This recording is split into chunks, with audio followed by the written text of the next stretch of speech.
Greetings everyone, and welcome to the belated opening of the latest Reed Gallery exhibition, which is entitled The Good Grey Poet, celebrating Walt Whitman at 200.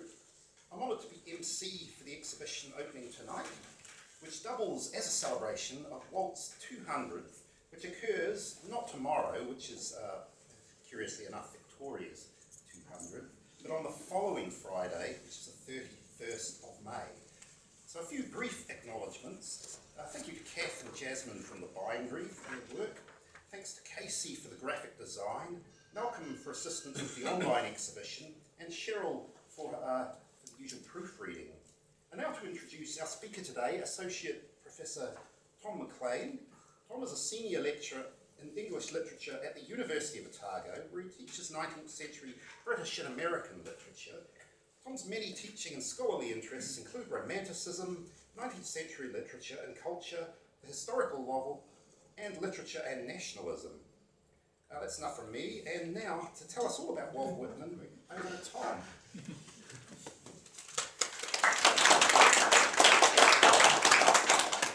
Thank you very much, Julian, and thanks everyone for coming this evening. It's a pleasure to be here and to speak for a few minutes about Walt Whitman.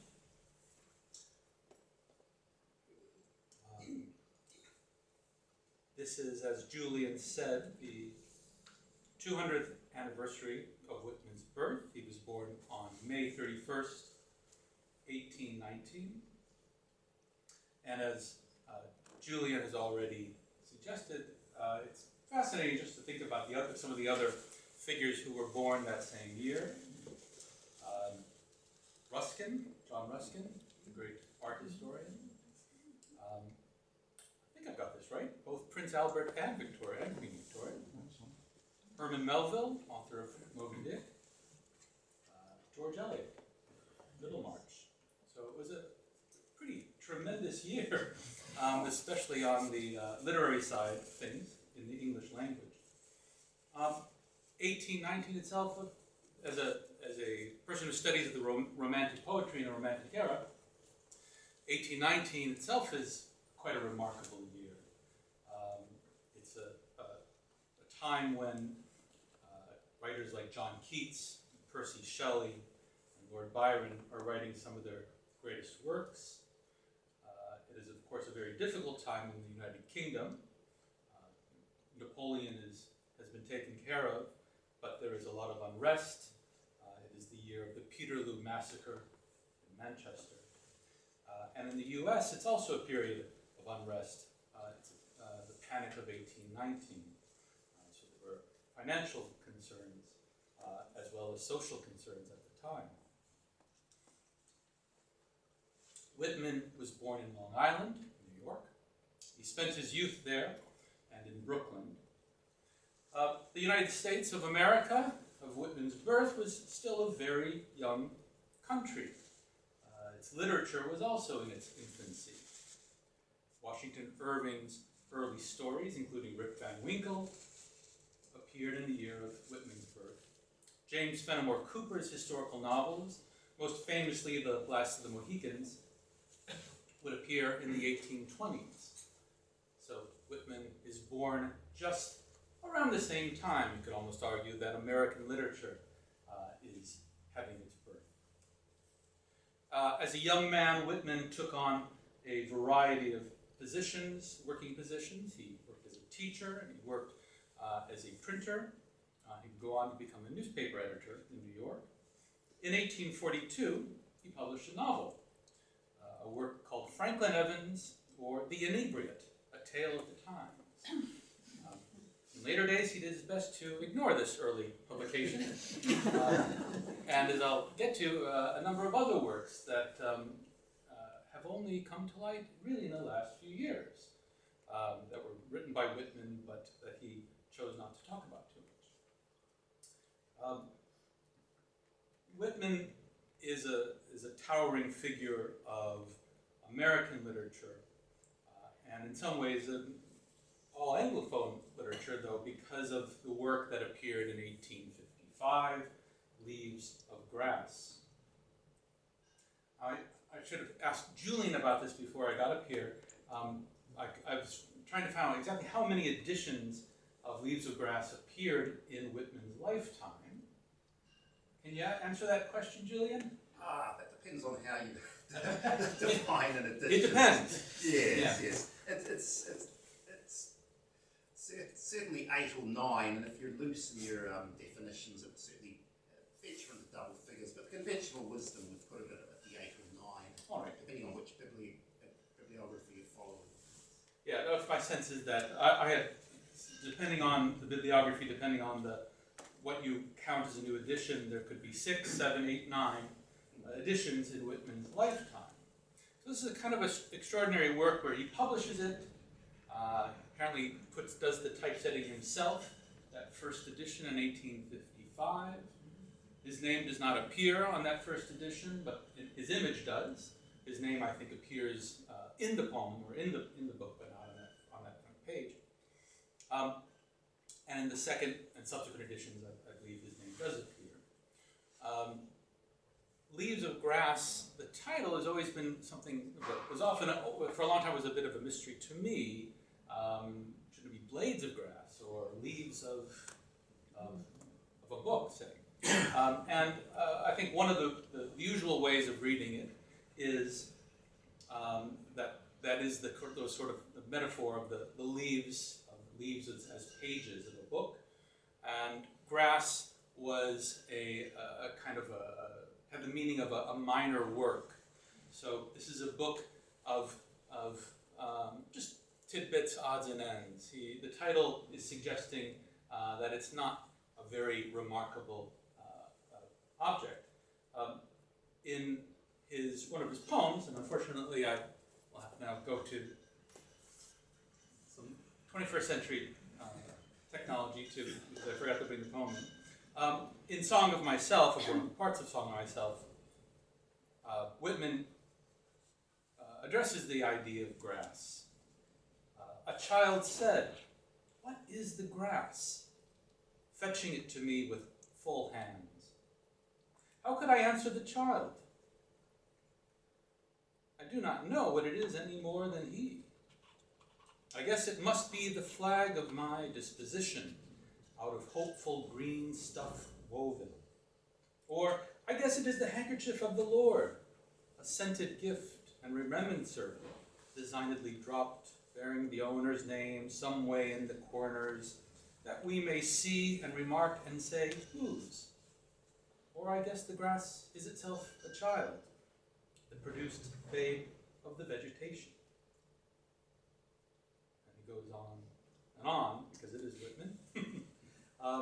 And so the grass is a sort of a celebration, I think, also of individuality and of the richness of society and of life. The poem was apparently written in response to an essay by Ralph Waldo Emerson, an essay called The Poet, although Whitman also said, that was just the last thing that kind of finally got me over the edge to put it all together. Whitman sent Emerson a copy of Leaves of Grass, and Emerson responded enthusiastically, writing to Whitman in July 1855, "I find it the most extraordinary piece of wit and wisdom that America has yet contributed." But Emerson was less pleased when Whitman published that letter, Emerson's letter, in the second edition of Leaves of Grass, obviously without his permission. The spine of that second edition, which I think is on display, is gold stamped with the title and another line from the letter. "I greet you at the beginning of a great career, R.W. Emerson." So Whitman had this printed on the second edition. So, along with transforming English language poetry, Whitman also transformed advertising. As we all know, in one of his most famous poems, Whitman proclaimed, "I celebrate myself," and he certainly did. As the exhibition makes clear, Whitman published other works throughout his lifetime, but Leaves of Grass is the key work. It continued to grow with each edition, often absorbing poems that Whitman had published elsewhere. But why is it so important? Well, one reason evident even without reading a line of the poetry, but simply looking at its appearance on the page, is the fact that Whitman had so completely embraced what we now call free verse. That is, poetry that neither rhymes nor sustains a formal meter. Most scholars agree that we can trace free verse in English at least to the King James versions of the Psalms and the Song of Songs. Idiosyncratic poets before Whitman, like Christopher Smart and William Blake, borrowed the cadences of the King James Bible and the inspired preacher for their poetry. And Whitman's British contemporary, Matthew Arnold, born in 1822, produced his own experiment in free verse, the great poem Dover Beach, which was written a few years before the first edition of Leaves of Grass, but it was not published until much later, 1867. But unlike Arnold, which was it's a fantastic poem, but it's a kind of a one-off for Arnold, Whitman didn't just experiment with free verse, he wholeheartedly embraced it. And in doing so, he made it the poetic voice of the United States, and arguably the dominant form of all English language poetry in the 20th and 21st centuries. He also uses it in a peculiar way. It suggests the searching mind, observing, mulling over, repeating the same idea in different ways, as if looking for the right way to express something. Whitman's free verse links what John Keats called the egotistical I of Wordsworth, of William Wordsworth, of course, we're famous for the Prelude and other poems that are sort of investigating the mind of the poet, the individual. So Whitman's free verse links back to that grand focus on the individual experience, with the narrative experiments of the modernists that followed him. It was also, of course, groundbreaking and to some shocking in its overt, sensual celebration of the human body. And in fact, we know that Whitman often struggled to find work because the reaction to Leaves of Grass often made people less likely to hire him. An important moment in Whitman's life and career was the American Civil War, 1861 to 1865. Whitman, fearing for the safety of his brother George, who was in the Union Army, travels down to Washington, D.C., and he finds George, and George at that time is okay. He's wounded, but okay. And in Washington, D.C., Whitman volunteers as a nurse to aid injured soldiers, and he eventually gets a low-level government position thanks to his friend and fellow poet William Douglas O'Connor. He unfortunately lost that position after less than a year, perhaps, as it suggested, because of his poetry, or the reputation of his poetry. In his defense, his friend O'Connor published the biographical study, The Good Grey Poet, which gives the exhibition's name. That was published in January 1866. It defended Whitman as a wholesome patriot, and it established that nickname. At the same time that O'Connor was attempting to assist his friend to save his reputation, this is also, of course, the time that Whitman writes two of his most famous poems, poetic memorials to Abraham Lincoln after his assassination. O Captain, my Captain, and When Lilacs Last in the Dooryard Bloomed. And O Captain, my Captain was probably the most popular of Whitman's poems in his own lifetime. It was the one that was anthologized, that was picked up, at least in the United States. Interestingly, Whitman also around the same time was becoming quite popular in the UK. In February of 1868, the book Poems of Walt Whitman was published in England thanks to the influence of William Michael Rossetti, the brother of the artist, poet Dante Rossetti, and the great other poet Christina Rossetti. Whitman's British admirers also included Algernon Swinburne, and perhaps more surprisingly, the Jesuit priest Gerard Manley Hopkins. Hopkins felt a bit uncomfortable about the fact that he saw a sort of connection between what he was doing and what Whitman was doing. If you think about it, it does sort of make sense. They were both experimenting with what poetry was capable of doing. In 1876, a young man by the name of Bram Stoker, 20 years before Dracula, wrote to Whitman telling him, "You know what hostile criticism your work sometimes evokes here, and I wage a perpetual war with many friends on your behalf."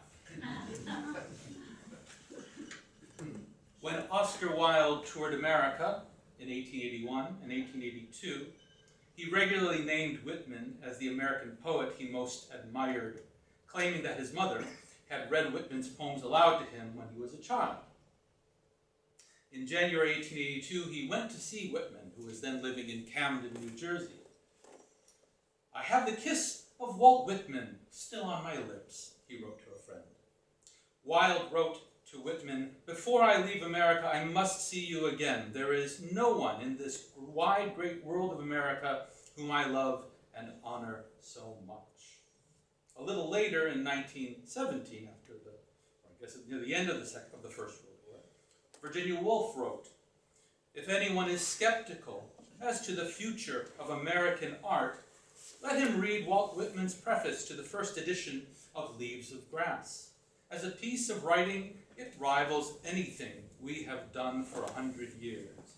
And as a statement of the American spirit, no finer banner was ever unfurled for the young of a great country to march under." Whitman's popularity would only increase after his death, but actually I have a paragraph that I've accidentally skipped. Let me go back. Going back to his lifetime. Whitman suffered a paralytic stroke in 1873. And at this time, he left Washington, D.C. for Camden, New Jersey, which is just across the Delaware River from Philadelphia, and also where his brother lived. He remained in Camden for the rest of his life, where he entertained visitors like Oscar Wilde and oversaw later editions of Leaves of Grass. He worked on the final edition that came out during his lifetime, which is nicknamed the Deathbed Edition, in 1891. He wrote to a friend in December of that year, "L of G at last complete. After 33 years of hackling at it, all times and moods of my life, fair weather and foul, all parts of the land, and peace and war, young and old." Walt Whitman died 3 months later in March 1892. As I just suggested, though, that after his death, his fame and the popularity of his poetry, the impact of his poetry, would only grow.